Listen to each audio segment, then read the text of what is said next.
Good morning, I'm Alister, Benn, and you're watching Expressive Photography. You join me here in the Atlantic rainforest of Western Scotland. As you can see and hear, the clue is of course in the name. I want to talk to you today about an incredibly important topic, one that doesn't get talked about enough in mainstream YouTube videos for a start, but also generally within the photographic community, and that is the one of ethics, how we behave, whether destroying a natural landscape is worth it just to get a photograph, and just generally the behaviour and how we conduct ourselves and the role models that we are just out there in nature with cameras. Now, of course, any discussion along these lines is going to get trolls and keyboard warriors talking about me being a hypocrite, and who am I to tell anybody how to behave in public out with a camera, when of course I travel internationally to run workshops, and of course I run a photography business and have been doing so for nearly over a decade now. The reason I want to talk about this is because what people don't know about me is that when I'm not running workshops, the 10 weeks that I'm actually out in the field running workshops every year, I live within a few miles of this rainforest. I walked up here this morning. I tend to cycle. I don't use the car very often. We shop locally. Everything we do is very much a local economy. And we try and be mindful of our impact on the carbon footprint. While this is not a discussion about climate change specifically, this landscape around me is a very interesting one. All of these boulders lying around were deposited by a glacier about 10 or 11,000 years ago that ran down this glen into the nearby sea. And all of this moss has grown over the last couple of thousand years, in many cases a few hundred years. It's a protected environment, it's a site of special scientific interest, and it is of course incredibly beautiful. What I'm more interested in, less than the whole sort of climate change discussion, is how we behave in the pursuit of making photographs and whether that is justified to basically, for us to get a pretty photograph, whether it's worth trashing a fragile environment. The thing that's prompted me to offer up this discussion today is I'm just recently back from Iceland with a group of 4 people from the Expressive Photography Forum. Iceland, as you know, has become incredibly popular over the last decade. Millions of people now travel to Iceland, much to the surprise of the 360,000 people that live there. And parts of the island are incredibly fragile. Yes, a lot of it is just dust and ash from previous volcanic eruptions or black sandy beaches or lots of basalt rocks. However, much of it is covered in this beautiful mosses which have taken hundreds and hundreds of years to grow. When I see people crossing fences, crossing barriers to walk through this stuff, making paths through it and generally destroying it, just to take a selfie, or even worse when they've got £10,000 worth of camera gear and they're actually running a photography tour, setting that example to not just the participants but everybody else who's watching them, that is where I have an issue. I was recently at Godafoss waterfall with my group just before sunrise, very beautiful day, nice gentle soft light, and much different as it was from the 15 years ago from the first time I went there, when there were no boardwalks or car parks or paths or fences, and we pretty much went where we wanted to.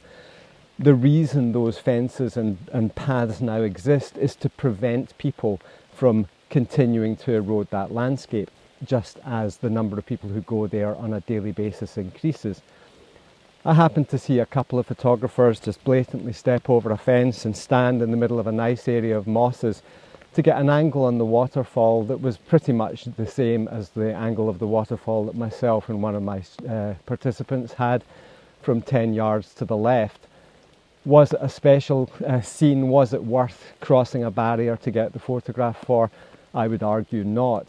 And when I confronted them, they happened to be German, When I confronted them, I was told to mind my own business and that just to focus on my own situation and not bother about them. And I retorted that it was my business, that the reason all of these fences and paths had been put in was to prevent people or dissuade people from continuing to erode the landscape. When that person is in charge of 6 to 8 other participants on a photo tour, you can bet your bottom dollar that the 6 to 8 participants on that workshop are going to believe that it's okay to do that. This is not the case. The environment has to be managed for mass tourism. National parks are covered in boardwalks, toilet blocks, parking. All of these things are set in place to try and limit the impact on fragile ecosystems from the effects of mass tourism. I'm not some kind of keyboard warrior myself. I mean, all of us have an impact, all of us have a responsibility. I'm standing on grass at the moment. Am I destroying it? Probably not. Am I mindful of not destroying it? Yes, I am. Would I dig up or somehow damage the sphagnum mosses here just to get a photo? No, I wouldn't.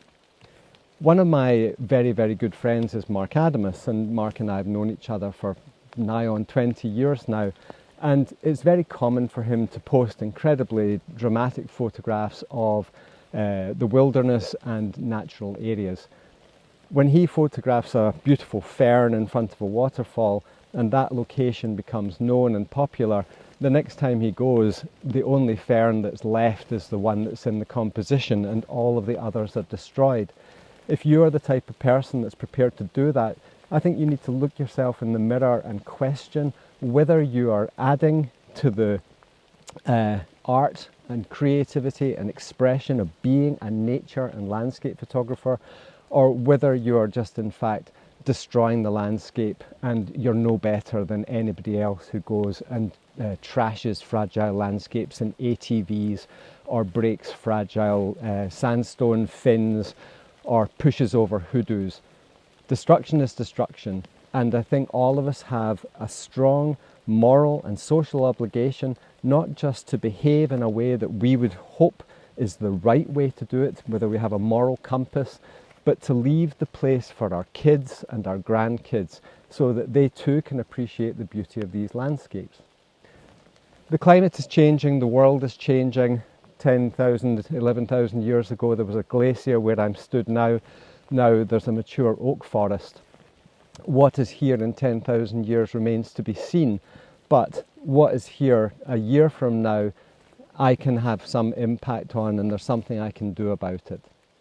If you are a nature photographer, whether that's landscapes or birds or macro or wildlife, if you consider yourself someone who gets your inspiration from the natural world, someone who enjoys breathing fresh air and looking at beautiful, pristine landscapes, you are the ambassadors for the landscape, you're the voice of the landscape, and you're the person that tourists can look to and the general public can look to as the way to behave in nature.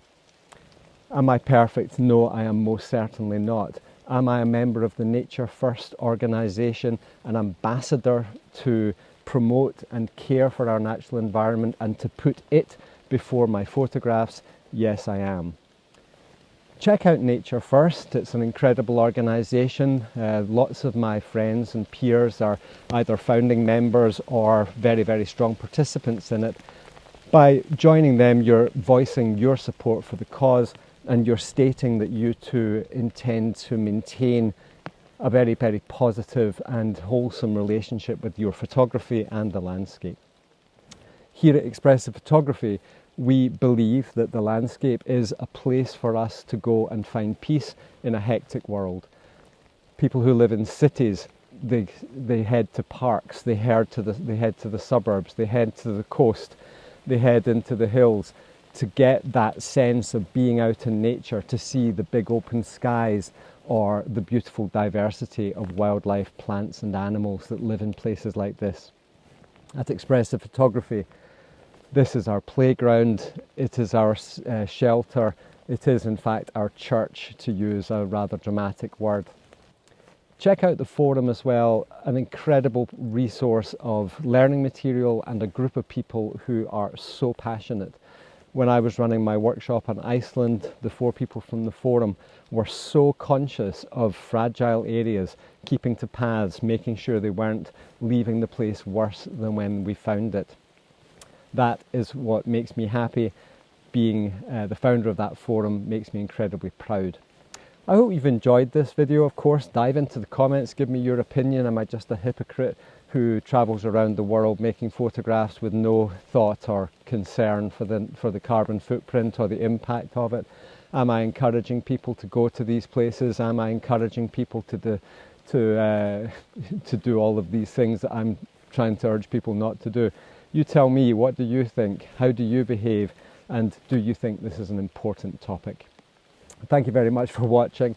The rain is getting on heavier. I'm not convinced how waterproof that little Fuji video camera is, but I do appreciate you watching. Hit the subscribe button and the bell notification, and I hope you've enjoyed this little rant in nature, and thank you very much.